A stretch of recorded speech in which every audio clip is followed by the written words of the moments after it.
Assalamualaikum warahmatullahi wabarakatuh.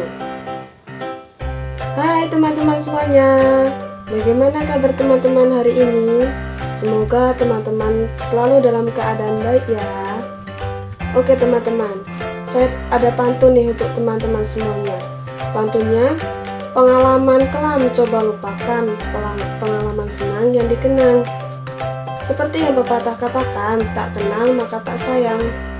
Oke teman-teman, perkenalkan nama saya Hidayatul Anaria dengan NPM A1G022034 dari Prodi Pendidikan Guru Sekolah Dasar Fakultas Keguruan dan Ilmu Pendidikan dengan mata kuliah Pengelolaan Pendidikan dan dengan dosen pengampu Bapak Dr. Muhammad Kristiawan MPD.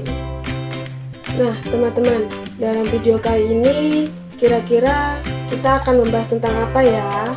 Penasaran kan? Yuk disimak. Oke teman-teman, dalam video kali ini kita akan membahas tentang konsep manajemen pendidikan tinggi.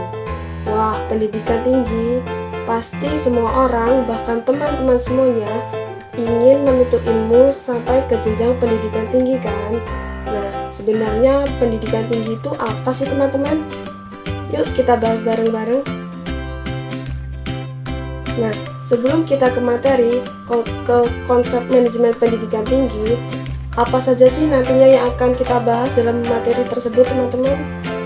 Yang pertama, konsep dasar pendidikan tinggi dan perguruan tinggi. Yang kedua, penyelenggaraan pendidikan tinggi. Yang ketiga, manajemen perguruan tinggi. Yang keempat, dimensi makna perguruan tinggi. Yang kelima, perguruan tinggi dan tantangan globalisasi. Oke teman-teman, kita masuk ke materi yang pertama, yaitu konsep dasar pendidikan tinggi dan perguruan tinggi. Nah, teman-teman semuanya, teman-teman sudah tahu belum apa sih bedanya pendidikan tinggi dan perguruan tinggi itu?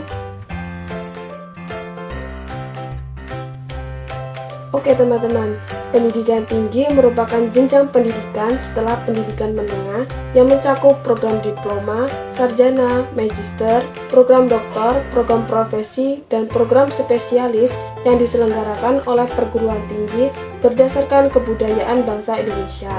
Sedangkan perguruan tinggi adalah satuan pendidikan yang menyelenggarakan pendidikan tinggi.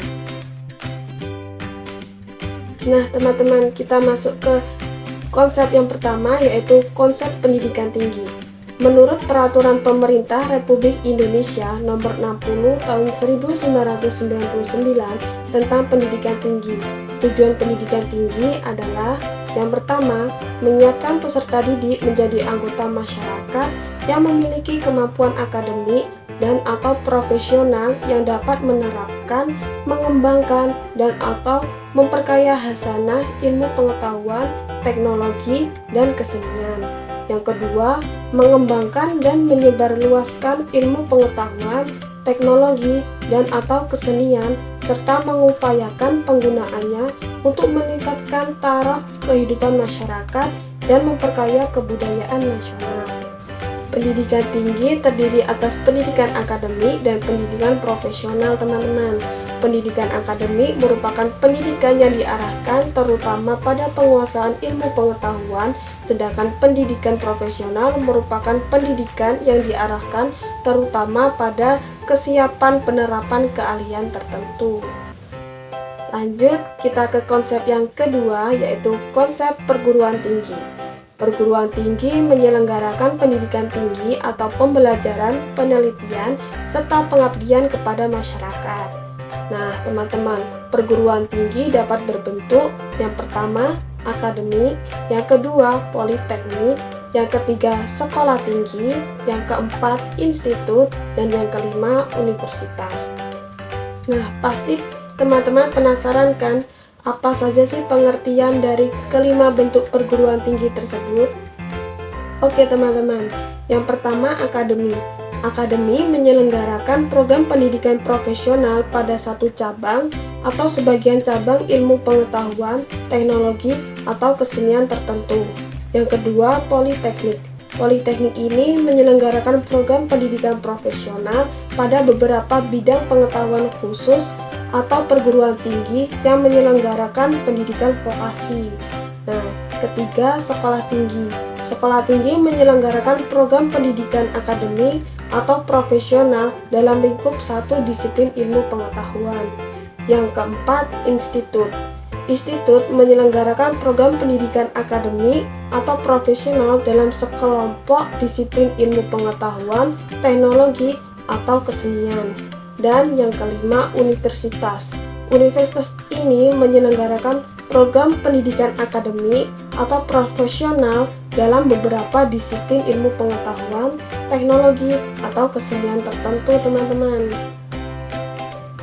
Oke teman-teman, kita lanjut ke materi yang kedua, yaitu penyelenggaraan pendidikan tinggi. Nah teman-teman, pendidikan tinggi itu diselenggarakan dengan bagaimana ya? Pedoman atau pengelolaan perguruan tinggi terdiri atas dua teman-teman, yaitu yang pertama, yuridis atau hukum dan perundang-undangan yang terdiri atas Undang-Undang Nomor 20 Tahun 2003 tentang Sisdiknas, Undang-Undang Nomor 12 Tahun 2012 tentang Dikti, Peraturan Pemerintah Nomor 4 Tahun 2014 serta Permendikti.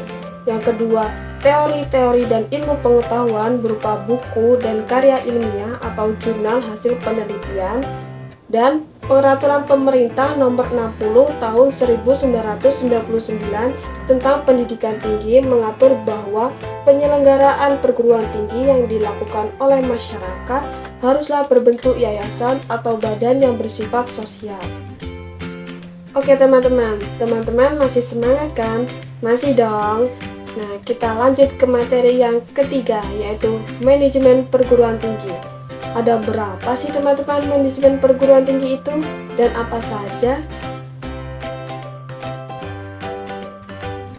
Nah teman-teman, menurut Indrajit dan Joko Pratonto pada tahun 2006 halaman 42 ada beberapa aplikasi fungsi manajemen umum dalam manajemen perguruan tinggi teman-teman. Apa saja? Yang pertama, perencanaan. Yang kedua, pengorganisasian. Yang ketiga, penggerakan atau actuating. Dan yang keempat, pengawasan. Pasti teman-teman penasaran kan, apa saja sih pengertian dari keempat fungsi manajemen tersebut? Oke teman-teman, yang pertama, perencanaan. Perencanaan di sini mencakup perencanaan 5 tahunan maupun perencanaan tahunan. Nah, yang kedua, pengorganisasian. Pengorganisasian di sini termasuk fungsi pengisian staf yang sesuai untuk setiap tugas atau kedudukan. Yang ketiga, penggerakan atau actuating. Tugas penggerakan atau actuating adalah tugas menggerakkan seluruh manusia yang bekerja dalam suatu perguruan tinggi agar masing-masing bekerja sesuai yang telah ditugaskan dengan semangat dan kemampuan yang maksimal. Dan yang keempat, pengawasan. Pengawasan adalah fungsi terakhir manajemen, namun bukan berarti yang paling kurang penting. Pengawasan adalah pengamatan dan pengukuran apakah pelaksanaan dan hasil kerja sudah sesuai dengan perencanaan atau tidak, teman-teman. Oke teman-teman, kita masuk ke materi yang keempat, yaitu dimensi perguruan tinggi. Nah, ada berapa sih dimensi dalam perguruan tinggi itu, teman-teman?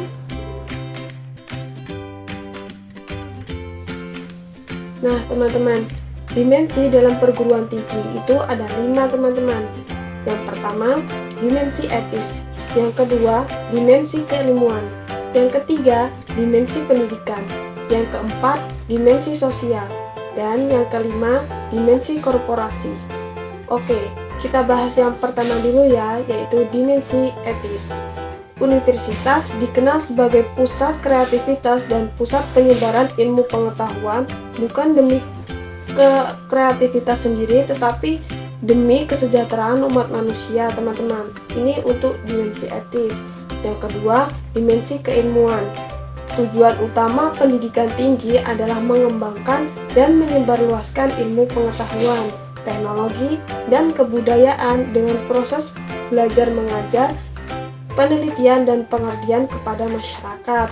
Yang ketiga, dimensi pendidikan. Di dalam proses pembelajaran, mahasiswa diusahakan menjadi orang yang mau belajar terus-menerus. Proses pembelajaran umumnya bersifat formal. Yang keempat, dimensi sosial. Perguruan tinggi mempersiapkan para mahasiswa untuk mengambil tanggung jawab di dalam masyarakat. Dan yang kelima, dimensi korporasi. Perguruan tinggi memberikan jasa kepada masyarakat berupa pendidikan tinggi dalam bentuk proses belajar mengajar dan penelitian. Baik teman-teman, kita sudah masuk nih ke materi yang terakhir, yaitu materi kelima, perguruan tinggi dan tantangan globalisasi.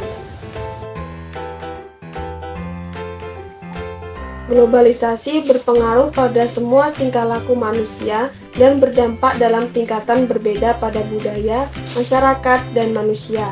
Ada 4 aspek globalisasi, yaitu perdagangan, pergerakan modal, pergerakan orang, serta penyebaran ilmu pengetahuan dan teknologi.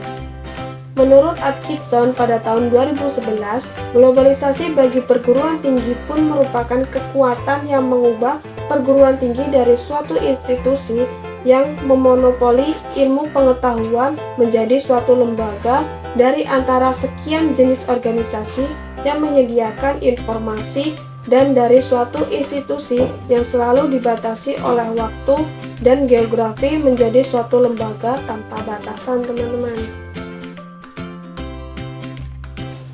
Dengan demikian, bagi perguruan tinggi, globalisasi berarti sebagai berikut. Yang pertama, teknologi informasi dan komunikasi seperti internet dan www menyediakan peralatan baru yang sangat ampuh dalam membentuk jaringan global untuk pengajaran dan riset.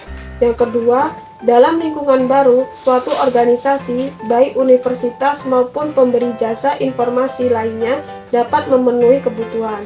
Dan yang ketiga, universitas sudah tidak memonopoli produksi ilmu pengetahuan. Di perguruan tinggi ada dampak yang perlu diantisipasi dan tantangan yang perlu dihadapi, yaitu sebagai berikut. Yang pertama, tantangan pada pengelolaan. Yang kedua, tantangan pada proses belajar mengajar. Dan yang ketiga, tantangan pada pendidikan nilai.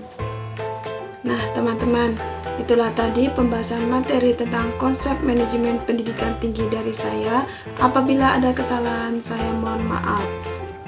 Sebelum saya tutup, saya ada pantun nih untuk teman-teman semuanya. Pantunnya yaitu, jalan-jalan sambil tertawa, gak taunya kesandung batu. Terima kasih untuk perhatian semuanya. Semoga teman-teman sukses selalu. Saya akhiri. Wassalamualaikum warahmatullahi wabarakatuh. Kita ketemu di video berikutnya ya. Bye-bye.